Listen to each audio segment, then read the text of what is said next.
Okay, so we have some larger potatoes that we've saved for baking, and even though these are kind of a pain to peel, they're still not as bad as the little teeny tiny ones. And we did 30 or 40 pints of little baby tomatoes with their peelings on them after we dug the potatoes and sorted them all out, and instead of throwing the little baby ones away, little tiny things, we canned those whole with their peelings on them. These aren't terrible. It takes a few minutes to peel these smaller potatoes, and I'm sure it would take a lot less time to peel the larger potatoes, but when you grow your own, sometimes you have lots of small ones, and I don't want to throw them away, and so I'm peeling them and we're canning them. You see how shrivelly these are? Today's the 1st of January. They've been dug since the end of October. But after the end of October, we normally get lots of freezing temperatures in November. And instead, it got very warm, and we don't have a cellar, and the garage was warm, and these potatoes started to get shrivelly. You can see they're squishy, but they're just fine. I can see some turned a little bit green, like they may have been near an opening in the box.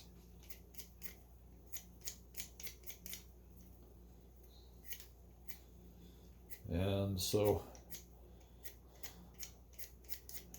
there's a black spot. Another reason, maybe a good reason to be peeling some of these potatoes, is there's bad spots in the middle. Or, you'll find I don't have any hollow heart in my potatoes, but hollow heart probably should be cut out before you put it in your jar. And what that is the center of the potato is hollow, and it's all dried out and withery and black, and wouldn't be too good of an item to put in your quart jars when you're canning, or pint jars. Some of these potatoes are split because they went around a rock or a hard spot in the soil. I just pop those, just break them open and peel around it.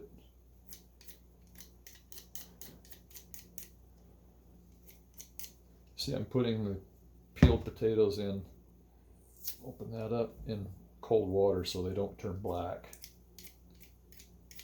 Well, they'll turn gray and ugly. That doesn't mean they're not good. I wouldn't throw them away, but they don't look very pretty. After they oxidize, I guess is what you would call it, oxidize them, they turn gray.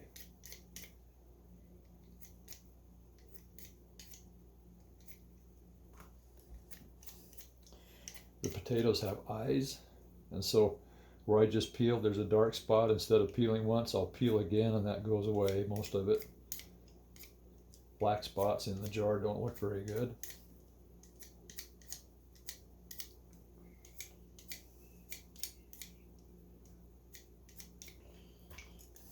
Okay,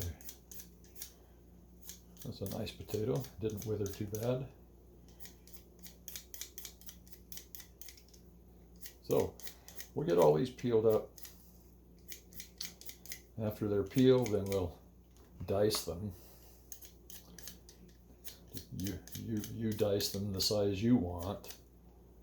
I've made some of these pretty small, but that way when you dump them out of the jar, already canned, they're totally ready for potato salad or mashed potatoes or casserole or stew or whatever you want. Unless you think you want a larger size, I cut these into pretty small pieces. Just not as small as maybe you would dice carrots. Some people dice carrots the size of a pea. I'm not sure I go quite that small. Oh, they're slippery like that. Okay, once again, see, I peeled, but there's still an eye. So peel once more, and the black spot goes away. The spots don't look so nice in the jar. All right, we're going to keep peeling here for a few minutes. I can't hold on to those things. And then, this is 12 pounds of potatoes. We're planning to do 7 quarts. Okay, we've got 10 pounds of potatoes left. They're peeled and ready to slice. You can still see some spots. Well, I'm not going to peel all day, and I want to leave some potatoes, but you know, you can see that the spots show up where the eyes are after they sit in the water for a while.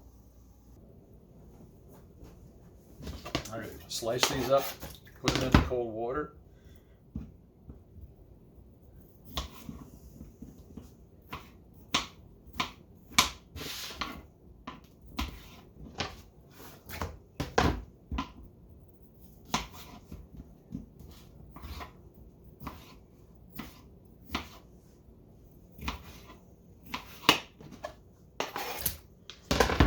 This big potato should be fine. Just go down the middle. If it was any thicker, we'd cut 3 slices that direction. Just cut these a little bit thinner. After they slice, we're going to cook them for 10 minutes. The Ball canning book I have on page 115 talks about canning white potatoes. And it says to cook them for 10 minutes. I don't think it says to rinse the starch off. So couple of the batches we've done, we didn't rinse the starch off. We actually filled the jars with the boiling water from the cooked potatoes after 10 minutes of cooking. But when the jar cools, the liquid mixture in the jar is very milky. So you can see that the starch is going to affect the appearance of the potatoes. If you don't want the starch in the potatoes, you can rinse the potatoes after they're cooked. Just run water over them. And dump boiling water back in the jar on top of them. Clean boiling water.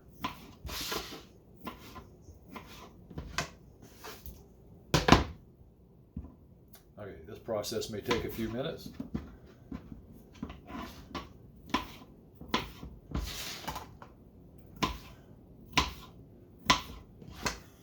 Fill that bowl up. Potatoes probably need 2. I've tried a couple of different types of knives. This is my Ginsu knife. This has a serrated edge. This has a smooth edge and a big flat blade. So I'll show you why I've been using the other. If I cut this down the middle, the big blade wants to stick to the potato, or the potato wants to stick to the blade. See how that sticks?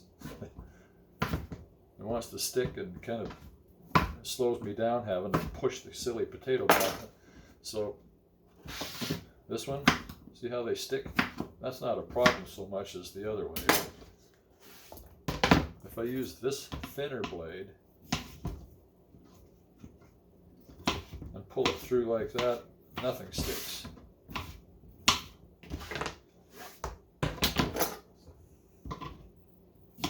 I like this knife better than the white knife.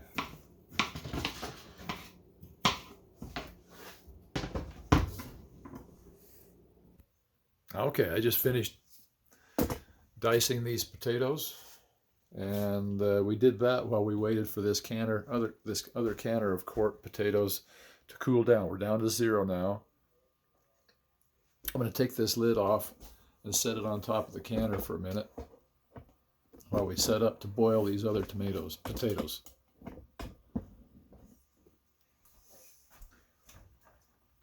No pressure at all. Just got to set that off to the side and let that steam there for just a second. Let more of the temperature out. That can cool down for 5 or 10 minutes. That'll make it so these jars don't push any water out the top. In the meanwhile,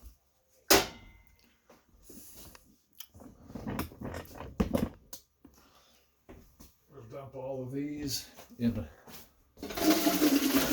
another pan, turn the burner on, and bring these to a boil and set the timer for 10 minutes. That's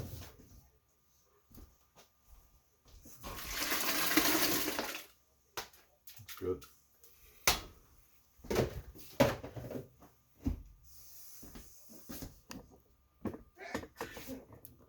just covered with water. They don't need a lot of water on them, just enough to cover.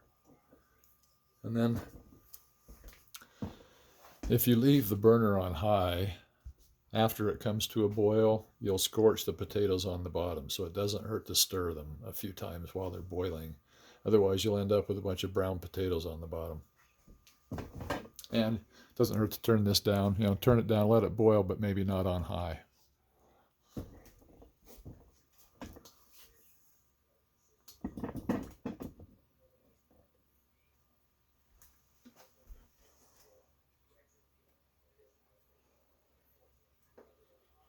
That looks really nice.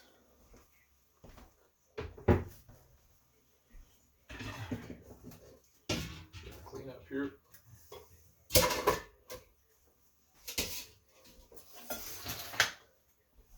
Set a towel out on the cold counter. This is a cold, hard surface, and if I set the jar out there on that cold surface, it could break the jar. We'll set it on a dry towel.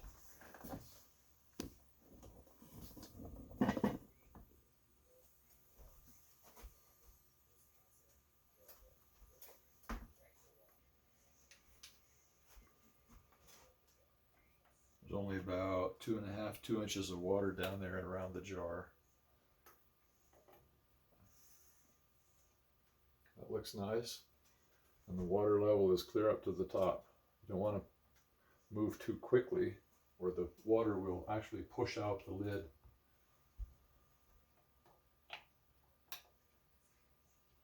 Some of these are still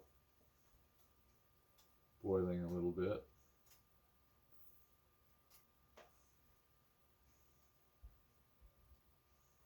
Seven quarts of potatoes.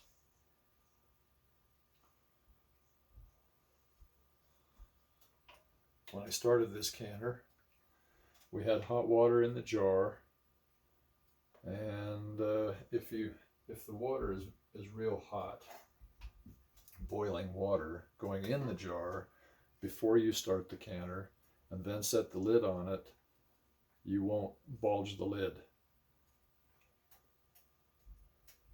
You also won't bulge the lid if you don't put the lids on so tight that they can't gas a little bit. They can't release the pressure during canning.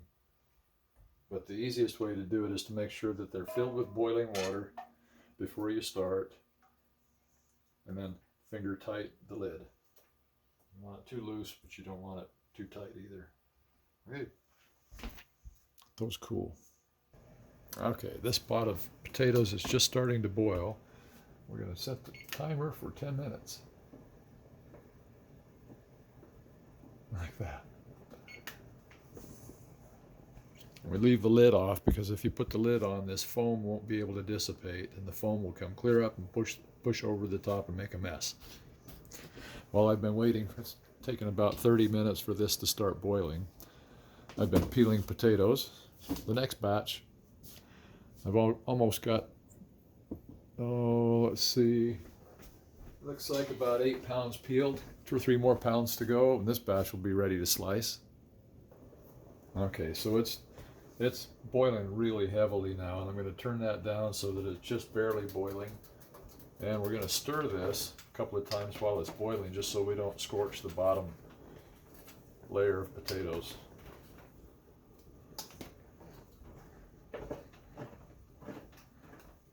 We've had a couple of canner fulls that one side of the potato is brown but never black.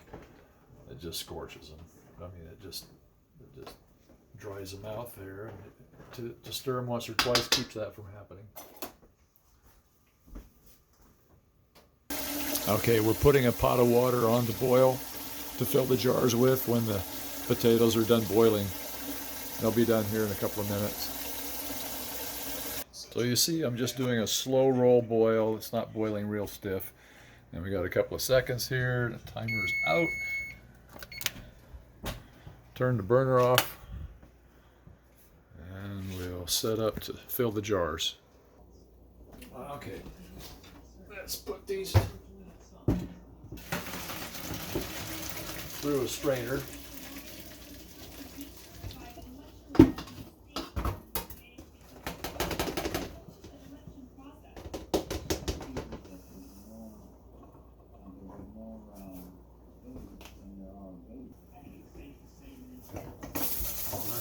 rinse the starch off these potatoes.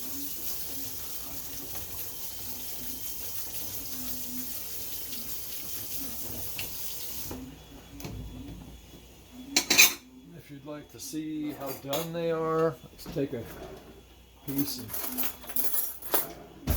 one of the larger pieces.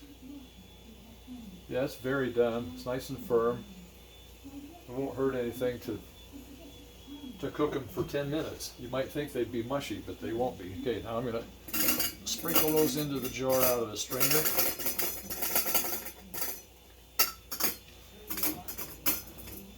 The rule for potatoes is 1 inch headspace.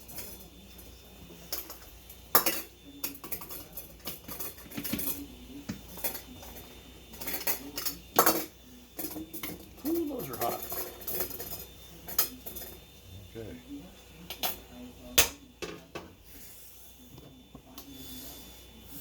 Let's fill the rest of these.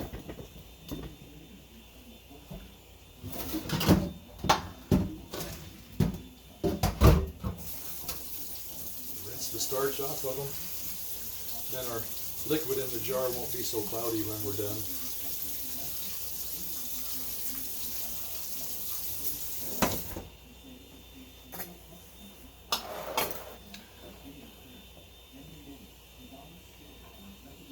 This right here. Some more jars to go. Looks like we have plenty of potatoes.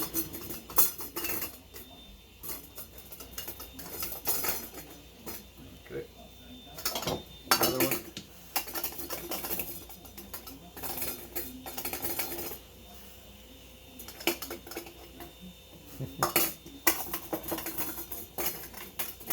Yeah, we have more than 7 quarts here. Okay, good.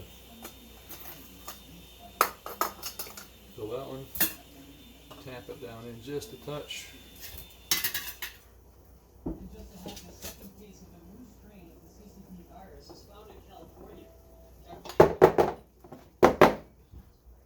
See how they settle down in there?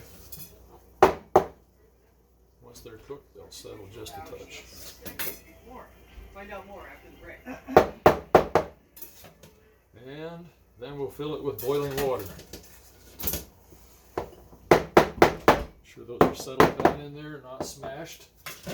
Probably don't need to smash them, but it doesn't hurt to settle.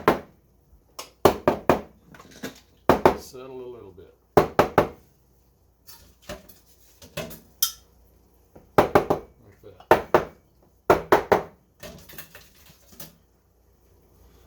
Very good. We almost used them all. I think that's probably good.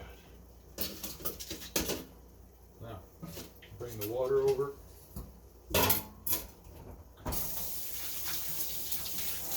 Whew, that's hot. The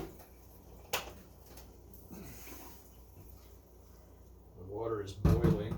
The potatoes are hot, so now the jars are warm, and it won't hurt to dump the boiling water in there and worry about breaking them. You know what I should do first? Let's put some salt in there. Okay, so this is ground Himalayan pink salt, and I'm going to put 1 teaspoon in each quart. It would be half of a teaspoon per pint. Himalayan pink salt isn't real powerful. It's not like regular Morton salt. Morton salt would just be overpowering if you put more than a teaspoon in.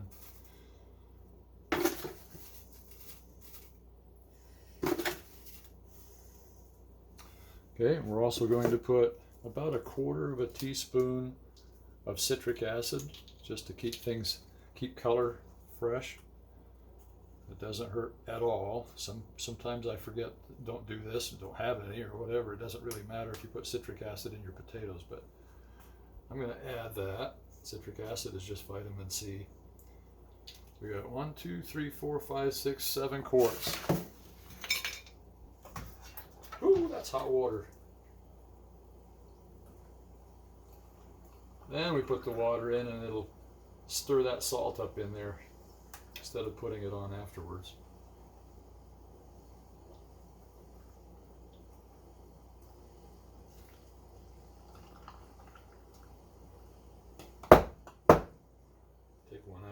top of that because it seems a little bit too full.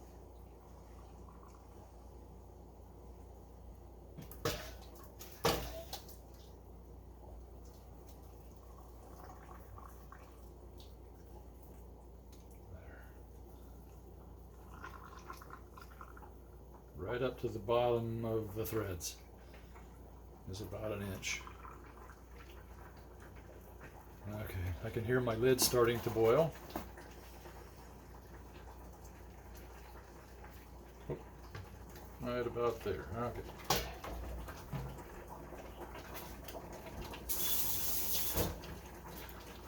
Use the backside of a plastic knife to debubble the jar.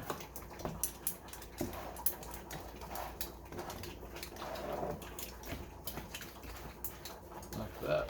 Ooh, those are hot. The sooner you get the lid on, the better. That way it keeps all that heat inside the jar. Looks like we need a little more water in that one.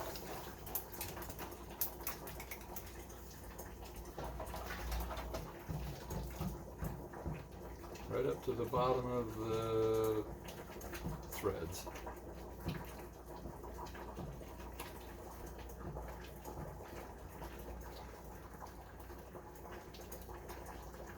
Okay.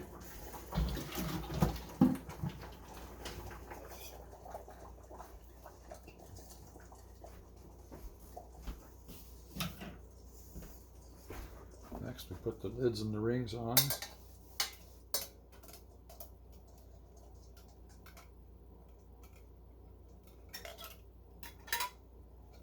They're warm.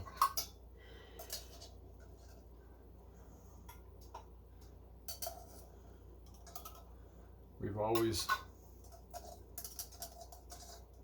sterilized the lid. Sterilized the lids before we put them on the jars. So when you pressure cook for 40 minutes, it's probably not completely necessary to make sure a clean lid is even cleaner by boiling it for a few minutes. In fact, they say you can even put the lid on cold. What I forgot to do was wipe the top of the lid though.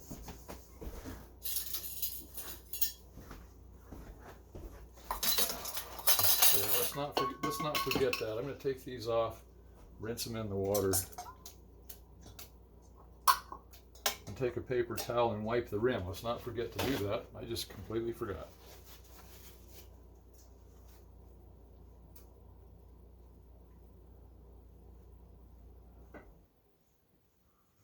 Okay, find a cleaner spot. Do the others. Make sure that's nice and clean. There shouldn't be any potatoes on there or dust.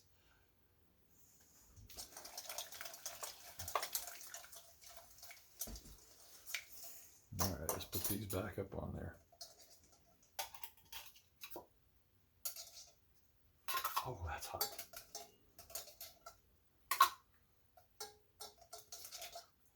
They make a special magnet. I probably even have one, but I haven't got it out this year. That lifts these lids out without having to touch them. Okay, now I'm just gonna, like that. It's nice and snug, but I'm not gonna wrench down on it. Like that. I've got all my fingers like that, just nice and tight, but not wrenching. It's like I'm missing a lid. Oh, there it is.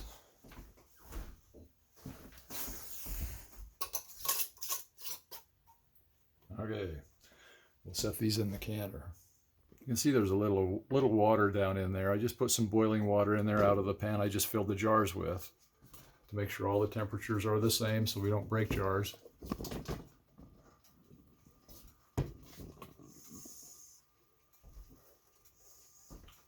Set these right down in there. You don't need 2 inches to begin with because the jars push the water up.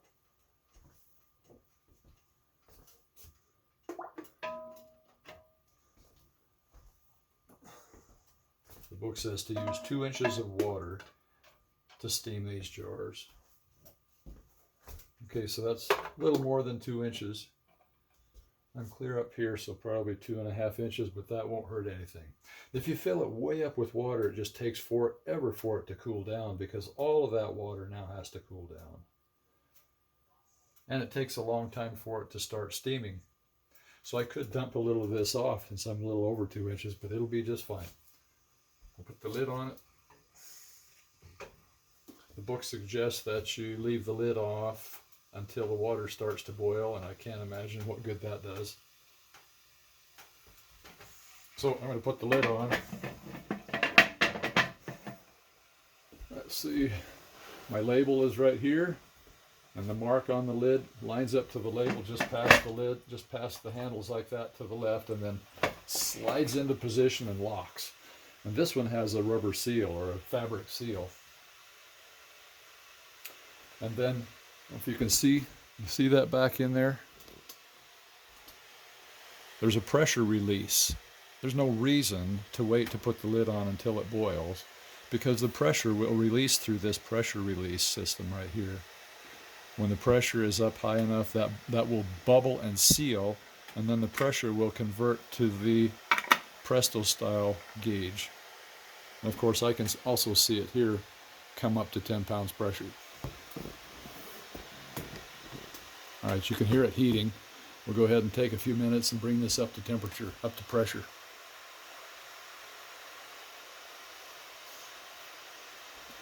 In the meanwhile, I will finish peeling and slice up all of this batch.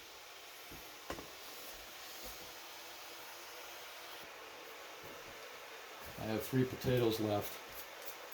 So earlier this year, I thought, wow, it takes a long time to peel potatoes. I wonder if there's a quicker way, so I found a YouTube video where the guy put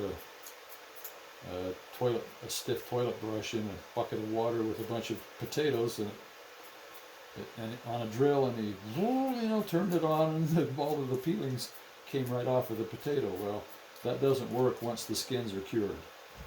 So, but I still tried it. We tried. We put the new potatoes. They were smaller. We put them in a pan and we cooked them. We cooked them and cooked them. And you'd think the peelings would fall right off, and no. And with that brush, let's see. So this is the toilet brush. It has a stiff handle, a stiff plastic handle I cut off because the handle was not fitting in the drill, and this will fit in a 1/2 inch drill. This is very stiff. Stiff bristle toilet brush. Of course, it's new and clean and sanitized. But you put that in a bucket of water and really fast, and it stirs them around and peels all of the potatoes if they're brand new out of the ground. Once they cure, then it's impossible. So we peel them. And it takes a few minutes. This is not easy. In my opinion, though, this is easier than breaking and cutting up beans, green beans. Such a chore. There's a black spot that keeps showing up, and I just keep peeling until the black spot is gone, because that's probably bacteria down inside the potato.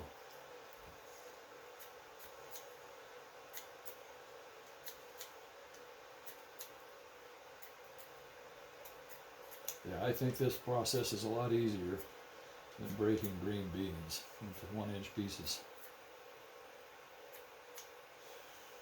The end result of the jars and jars of green beans is rewarding, but okay, now let's take this and measure it and see how many peelings we have. Out of 12 pounds, this is a little bit more. These were smaller potatoes, so you're going to have a few more peelings.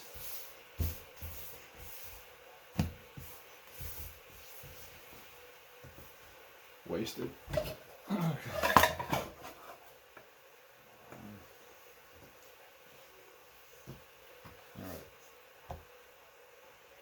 that shows right at 3 pounds. 3.016 pounds of potatoes out of 3 leaves us 9 pounds of potatoes to slice.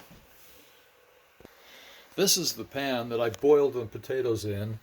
See how it starts to brown? There's some scorching there, even as much as we stirred 2 or 3 or 4 times. You have to be pretty careful. These are sticking to the pan, these pieces. And if I wasn't careful and the burner was turned up even more, then I would have scorched more potatoes. But that's doable. That's not hurting anything. I just want to wash the pan, clean up that pan before I boil the next set. All right, this canner is already up to, it only took just a few minutes to get this up to 10 pounds pressure. We'll set the kitchen timer. Remember, these are quarts, so 40 minutes. And this will continue to grow, so I'm going to gauge that it's not over 10 pounds and not under 10 pounds by lowering the temperature on the stove. I'll just keep that right at 10 pounds for 40 minutes. All right, we just finished dicing these. We'll weigh it. Should be 9 pounds. After subtracting, it says 9.8. You know what I'm thinking? As it sat in water, it absorbed some water and swelled a little bit, and it added a little bit of weight. But volume-wise, we're just under 10 pounds. We had 12 pounds minus 3 pounds peelings. Now equals 13 pounds, but I'm sure that the potatoes absorb some water. Remember, this is January. This is not October anymore. October, November, December, and into January now, the potatoes have withered a little bit, dehydrated, and they're absorbing water to create another pound and 12 pounds of potatoes. All right. While I was doing that, I got the water heating over here for boiling the potatoes. All right, we splashed a little bit. This will come to a boil, and we'll boil these for 10 minutes. Okay, these quarts, our first batch of quarts sitting here, are cooled and sealed. Every one of them is dimpled, already sealed. So I'm going to label these now. Red,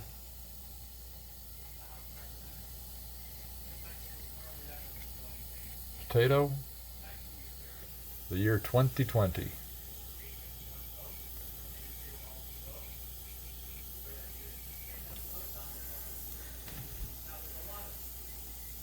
Red potato 2020. We'll finish doing that while these other quarts are finishing. We have 17 minutes left on this batch of quarts. These potatoes I'm going to actually do a batch of pints with. I've got 20 lids. I only need 18, but I've got a couple extra in case I see a problem with a lid. I've got 20 lids that will set up to boil and sterilize.